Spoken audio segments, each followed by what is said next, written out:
Fala pessoal, estamos aqui hoje com mais um Clique Entrevista e o nosso convidado dessa vez é o deputado estadual Gustavo Schmidt. Tudo bem, Gustavo? E aí, Fabrício, tudo bem? Obrigado aí pelo convite. Nós que Estar aqui hoje agradecemos. nesse importante programa da cidade de Campos, falar um pouquinho de política, falar um pouquinho da nossa trajetória. Nós que agradecemos a sua presença aqui, Gustavo. Você é deputado pela primeira vez e busca reeleição. Você foi eleito numa onda bolsonarista, já que você estava no PSL, mas nessa eleição, você preferiu não tomar lado. Isso é posicionamento ideológico ou é mais uma estratégia para não ter nenhuma rejeição dos dois lados? Fabrício, eu sempre, desde o do início, né, do meu mandato, eu sempre tive a convicção de que os extremos são muito nocivos. A gente vê isso muito hoje em loco, né, de famílias brigando por conta de política, de amizades acabando, de gente se matando literalmente por conta de dois extremos. E eu costumo falar que a gente é um povo só, uma nação só, então a gente tem que, quem é político tem que ter a premissa de pensar em todos, né? Eu acho que a gente faz um mandato muito em cima disso. Eu vejo que tem muitas coisas boas na direita, como também tem muitas coisas boas na esquerda.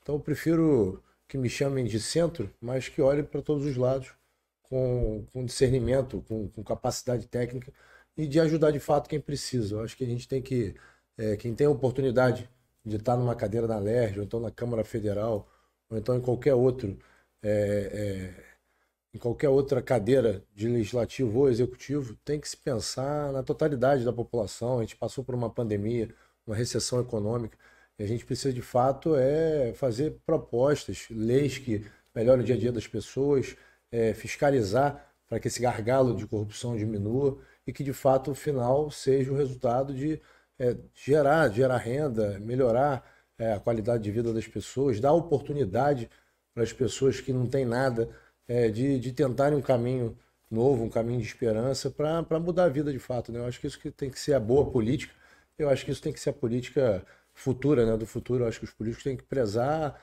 pela totalidade, eu acho que a gente não tem que ficar brigando porque um é do lado A, lado B, sendo que o fundamento principal é que todo mundo é uma coisa só. Diferente dos outros deputados de direita que foram eleitos ali no PSL, que é o seu antigo partido, talvez eu acho que você tenha sido o único que adotou uma bandeira que foi a bandeira do meio ambiente da SEDAI, né? E ali você teve importantes conquistas. Como que foi esses 4 anos sendo presidente da Comissão de Saneamento e de Meio Ambiente e também nessa luta pela SEDAI? Eu costumo falar que todo político, quando entra no seu primeiro mandato, ou então na sua vida pública, ele tem que ter bandeira, né? Tem que ser referência em alguma coisa. E eu sempre, desde o início, pensei muito nisso. E por minha família ter uma história na SEDAI, meu pai ser engenheiro civil e sanitarista, e ter acompanhado desde pequeno é, todo o trabalho dele com a população do estado do Rio de Janeiro, eu sempre tive isso como uma meta do nosso mandato, né? Seguir o caminho do meu pai em outra forma, né? E lutando pelo saneamento, pela totalidade do saneamento do estado do Rio de Janeiro, né? Das poluições da Baía de Guanabara, das lagoas, que são tão importantes nesse ecossistema nosso. Então, a nossa bandeira principal, desde o início, foi o saneamento que se desdobrou. A gente hoje, estando como presidente da Comissão de Meio Ambiente, a outros segmentos, né, do meio ambiente. Então, eu tenho certeza que a gente fez jus a essa proposta, trabalhamos muito, fomos, eu acho que a comissão que mais fez audiências públicas, que deu voz de fato para a população, que precisa, né, ter voz. Às vezes, alguns assuntos a população nem opina. A gente fez quase 750 diligências em locos, através de denúncias, abrimos canais de comunicação das comissões de saneamento, de meio ambiente, demos voz à população e, de fato, eles perceberam que poderiam ligar ali para a comissão e ter o seu pedido atendido, ter de fato um corpo técnico que fiscalizasse aquela denúncia e mudasse aquela situação que estava ocorrendo naquele local. Mas você, como presidente da Comissão de Saneamento e Meio Ambiente, você avalia que a privatização da SEDAI foi boa ou ruim para o Estado? Eu sempre fui contrário, eu apoio o governador Cláudio Castro, acho que é um político da nova geração que está fazendo um bom trabalho à frente do governo do Estado. São 2 anos que ele assumiu, pegou um Estado totalmente fragmentado e vem fazendo com total esforço a retomada econômica do Estado do Rio de Janeiro, a geração de emprego, trazendo novas indústrias para o nosso Estado, gerando emprego, dando um novo rumo, né? Diminuindo a criminalidade, levou o salário da segurança pública dos policiais, que era um dos mais atrasados, hoje para um dos 5 mais bem pagos do país. Então, o Cláudio, eu costumo falar que em todos os quesitos tá sempre à frente, está sendo um bom gestor. Mas nesse quesito eu sempre divergi dele. Não foi, não é escondido isso de ninguém. Eu sempre fui contrário à privatização da SEDAI. Mas o que você acha que... Por que você acha que não foi bom? Por conta que a água é muito mais social do que capital. Acho que a água não tem que ser mercadoria para ninguém ganhar dinheiro. Acho que é um insumo básico da vida que todos têm que ter, de qualidade e a um preço acessível. A SEDAI era do povo, era da população do estado do Rio de Janeiro, e a gente já vê isso na contramão em países desenvolvidos, como Berlim, como tantos outros países na América do Norte, na Europa, que reestatizaram esse serviço, porque perceberam que a médio e longo prazo era muito mais nocivo para a população do que benéfico, né, em termos de investimentos e tudo mais, que na verdade você está botando um empresário que está visando lucro.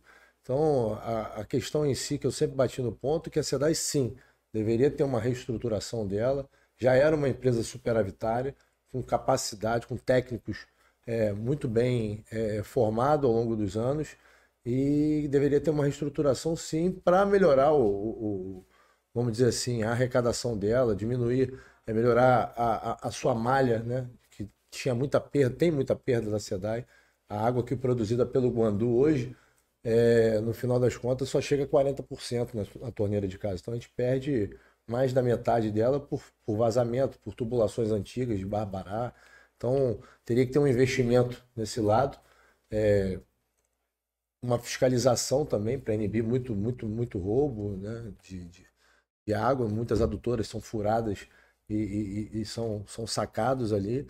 Eu acho que faltou gestão na SEDAI, porque eu acho que o trabalho que a SEDAI vinha fazendo antes era um trabalho muito mais social do que monetário, né, vamos dizer assim.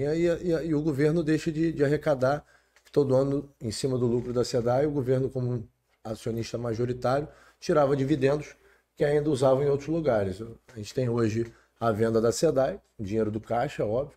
O governo vai investir esse dinheiro, aumentar a sua, vamos dizer assim, o seu custo operacional, porque essas coisas que estão sendo entregues vão ter que ter manutenção, mas a gente, na contramão, perde também esses dividendos que tinham da SEDAI todo ano. Então, eu acho que nosso papel hoje é fiscalizar, como parlamentar, como eu faço hoje, fiscalizar o cronograma de investimentos, tanto da Águas do Rio, quanto da Iguá, que foram as duas primeiras empresas que ganharam os maiores lotes, né, para que, de fato, eles façam o que falaram que vão fazer. Mas a gente vê alguns outros exemplos, como Niterói. A Águas de Niterói está desde 99 na cidade de Niterói.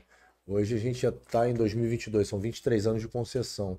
E não tem a universalização da água. Não tem, a gente passa por todos os canais de Niterói, as praias ainda continuam poluídas. Então, tudo que falaram em 99 já era para ser um case formado de sucesso, que a gente não vê em alguns bairros de Niterói hoje. É água caindo todos os dias, falta d'água, esgoto sendo derramado nas lagoas de Piratininga e Itaipu. Então, a gente tem que pensar e ponderar e não passar esse erro da mesma forma. Então, o papel nosso enquanto parlamentar, e eu deixo aqui meu compromisso, que eu falo todos os dias isso, é fiscalizar com unhas e dentes a Águas de Niterói, a Águas do Rio, perdão, e a Iguá, para saber se o cronograma de investimentos que eles falaram vai ser de fato feito. Eu não sei se você tem conhecimento, candidato, mas em Campos também o Grupo Águas do Brasil tem uma concessionária aqui. Isso, Águas e Paraíba. Que é recordista de reclamações, quebra a cidade toda, tem um dos esgotos e água mais caros do mundo, está entre os 10 mais caros do mundo, e por aqui a gente vê pouca perspectiva de melhora. Existe algo que a Alerj pode fazer? Não, na verdade, nós fizemos e estamos fazendo ao longo do nosso mandato diversas incursões aqui em Campos, tanto na Baixada, tanto em Ururaí, em tantos outros locais, cobrando Águas do Paraíba, uma rede nova de esgoto, que se você andar em Campos hoje, principalmente na Baixada Campista, que não está próximo do centro, a gente vê que de fato as ruas estão vazando esgoto in natura nas calçadas. E isso é saúde pública, é tudo de mais nocivo que um cidadão pode ter e não merece ter. Ainda mais sendo uma companhia que está privatizada também há tanto tempo quanto Niterói. E a gente faz isso. Eu já visitei Águas do Paraíba em algumas vezes, cobrei ao Juscelio, que é o seu gerente, o superintendente regional, e continuamos cobrando. De fato, muita coisa. Mas teria alguma atitude a ser tomada? Já pedimos o cronograma, o contrato, né, de investimentos desde o início. E a gente tem conversas basicamente, eles dão uma resposta muito abstrata. A gente tem que levar isso um pouco mais à frente. Já fizemos representação no Ministério Público. Então, eu acho que vai chegar no ponto, igual a gente chegou na Prolagos, tem que abrir uma CPI para que, de fato, eles mostrem a realidade, o que não condiz. Que, na verdade, prova mais uma vez por que eu sou contra a privatização. Porque vocês aqui em Campos também vivenciam a mesma coisa que Niterói vivencia, né? E que provavelmente o Rio de Janeiro, infelizmente, tantos outros municípios que foram nesse bloco de vendas da SEDAI vão sofrer. Você imagina, Fabrício, os municípios que são pequenos, que não têm o número de economias que eles chamam suficiente para a operação ser positiva. Então, esses municípios não vão ter investimento nenhum. Porque na conta do empresário, aquele município não tem número de residências ou comércio suficiente para eles investirem naquela região. Por isso que era importante continuar como SEDAI. Então, a gente vai passar por um problema seríssimo em municípios de pequeno porte aqui no Rio de Janeiro, porque não vão ter os investimentos necessários. Enquanto era a SEDAI, mesmo com os erros da SEDAI, a SEDAI não parava o tratamento da água, a expansão da rede, o saneamento, o esgoto sanitário. Então, aos trancos e barrancos, que precisava melhorar, com certeza, a SEDAI tinha pelo menos uma perspectiva melhor de futuro. Hoje, a gente tem uma perspectiva do empresário tocando um negócio que ele quer que só seja rentável. Então, esses municípios menores, a gente vai ter um problema muito sério ao longo dos anos. Campos, por ser um município que tem uma extensão muito grande, tem localidades mais distantes que a Água do Paraíba não atende. Fica a responsabilidade da prefeitura. Então, mesmo eles tendo a concessão do município, eles não atendem o município inteiro. Então, que também já é um erro. Mas você fala muito de Campos, você conhece a cidade, né? Você me falou até aqui no bastidor que sua avó foi a primeira candidata a vereadora. Dona Rosa Modesto. Eu tenho um santinho dela na época da candidatura dela, que não tem nem número o santinho, era o nome, Rosa F. de Fernandes, Rosa Fernandes Modesto. E o nome do partido embaixo. Você sabe qual ano que foi? Eu não tenho ideia, mas foi lá para 1950, 60. Bastante tempo. Sou bisneto e neto de campista, né? Minha bisavó era costureira, vendia chuvisco também, fazia. Então você já conhece chuvisco. E formou a família, né? De 5 filhos, minha avó no meio. Teve um médico, teve um promotor de justiça, então ela formou a família toda com a costura aqui em Campos. A história é bonita, bacana. Minha avó sempre apaixonada por política, trabalhou muito tempo com Moreira Franco, então essa veia política veio da família, da parte campista minha.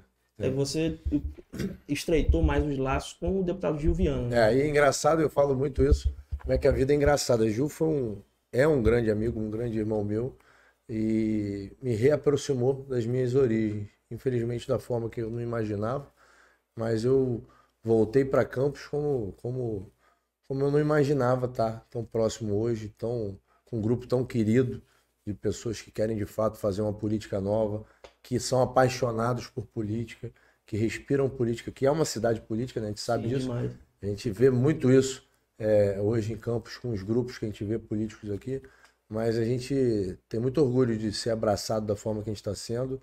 E tem mais responsabilidade ainda, cada vez mais, de fazer um trabalho cada vez mais competente, mais focado, para, de fato, dar nossa contribuição positiva para a cidade de Campos. Gustavo, agradeço a sua presença aqui. Eu queria que você falasse para aquela câmera ali agora um pouco sobre o seu trabalho aqui para a região nesses 4 anos e o desafio que você tem no próximo mês. Bom, primeiro eu queria agradecer a todos vocês que estão nos escutando, agradecer ao Fabrício também, mais uma vez, pela oportunidade de estar aqui, fazendo parte e mostrando um pouquinho da nossa história, dizer que a gente está terminando um mandato de 4 anos no qual trabalhamos muito. Foram 140 leis aprovadas, é um recorde na LERJ nessa legislatura. Só que são leis totalmente funcionais e que de fato mudam a vida das pessoas. A gente tem lei que proíbe plano de saúde para limitar a consulta de crianças que têm autismo, deficiência física, mental. A gente acabou com as farras, né, com as pegadinhas dos radares móveis nas rodovias estaduais. Quem não aguentava mais aquele radar atrás de placa, aquele radar atrás de árvore, é uma lei nossa também. Salvamos os 3.500 empregos dos sedaianos que eram concursados públicos. Você que está nos assistindo aí sabe o quanto é importante, ainda mais nesse momento, ter um emprego, ter o seu sustento e botar comida dentro de casa. Então eu tenho muito orgulho de ter salvas fazendo essa lei que obriga o Estado a realocar esses funcionários da SEDAI na estrutura do Estado. São pessoas muito técnicas, capacitadas e que trabalharam a vida toda para o Estado do Rio de Janeiro e não mereciam perder o emprego num momento como esse. Então, eu acho que a gente salvando 3.500 famílias, né? Nesse momento também chancela todo esse trabalho nosso que a gente fez. Trabalhamos muito em prol do meio ambiente, fiscalizamos, lutamos duro para salvar todas as lagoas importantes que nós temos no estado do Rio de Janeiro. Lagoa de Marapendi, na Barra da Tijuca, lagoas de Piratininga, Itaipu, Niterói, Lagoa de Saquarema, o canal da Barra Franca, que a gente lutou muito para desobstruir o canal e salvar de fato a Lagoa de Saquarema. E tantos outros projetos, como também o Banco de Reconhecimento Facial e Biométrico das crianças hoje que fazem sua primeira carteira de identidade. Hoje é uma lei nossa que obriga o Detran a fazer esse cadastramento e mandar para todos os municípios, porque a gente sabe que a tecnologia está aí e as câmeras com reconhecimento facial estão chegando. Então a gente precisa ter uma lei que já está em vigor, que faz esse trabalho e que com certeza vai salvar, tirar a agonia de muito pai e de muita mãe que possa, porventura, perder seu filho em uma praça, uma praia e tantos outros projetos importantes que a gente fez. E eu convido a vocês a verem nossa página, nosso Instagram, nosso Facebook, para dar uma olhadinha ali de perto em todos esses projetos que, de fato, mudaram e melhoraram a vida do cidadão do estado do Rio de Janeiro. E a gente tem muito mais a fazer. Por isso eu peço que acompanhe o nosso trabalho e que quem acredita na boa política dê esse voto de confiança para a gente no dia 2 de outubro, porque a gente precisa da política. Quem não vai votar, quem não vai, que fala que político é tudo safado, eu tenho convicção de olhar nos olhos de vocês e pedir o voto, porque eu tenho orgulho de ser deputado estadual, tenho orgulho de fazer o trabalho que eu faço e eu tenho certeza que a gente pode fazer muito mais. Valeu, Gustavo, te agradecemos aqui mais uma vez. E é isso aí, pessoal. Ficamos aqui e até a próxima.